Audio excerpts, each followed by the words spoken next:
فاروق اعظم رضی اللہ تعالی عنہ کا دور ہے. ایک شخص بڑا مالدار، کردار اچھا نہیں، درود پاک پڑھنے کا بڑا شوق ہے، ہر وقت درود پاک پڑھتا رہتا تھا. سبحان اللہ، غافل نہیں ہوتا تھا. اللہ کرے ہم بھی درود پڑھتے رہیں. اس کے لیے کاؤنٹر وغیرہ ہاتھ میں رکھے نا تو یہ یاد رکھنا آسان ہو جاتا ہے. خیر، آخری وقت آیا، نزا کی سختیاں طاری ہوئیں، اس کا چہرہ کالا ہو گیا. اللہ اکبر. اور بڑا پریشان، جو اس کو دیکھتا ڈر جاتا، اس کی صورت ایسی ہو گئی. اب اس نے اس کیفیت میں پکارا. کس کو پکارا؟ سبحان اللہ، اللہ کے محبوب کو پکارا. یا رسول اللہ، میں آپ سے محبت کرتا ہوں. آقا، میں درود پاک کی کثرت کرتا ہوں.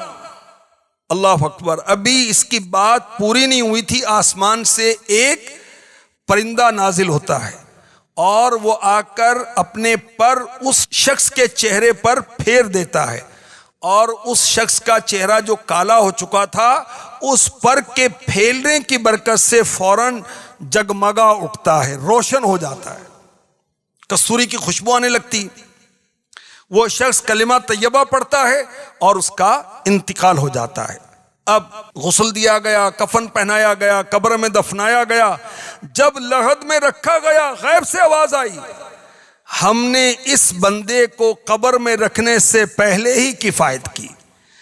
درود پاک نے، وہ درود پاک جو اس نے میرے حبیب پر پڑھا تھا، میرے محبوب پر پڑھا تھا، اس درود پاک نے اسے قبر سے اٹھا کر جنت میں پہنچا دیا. لوگ بڑے تعجب میں.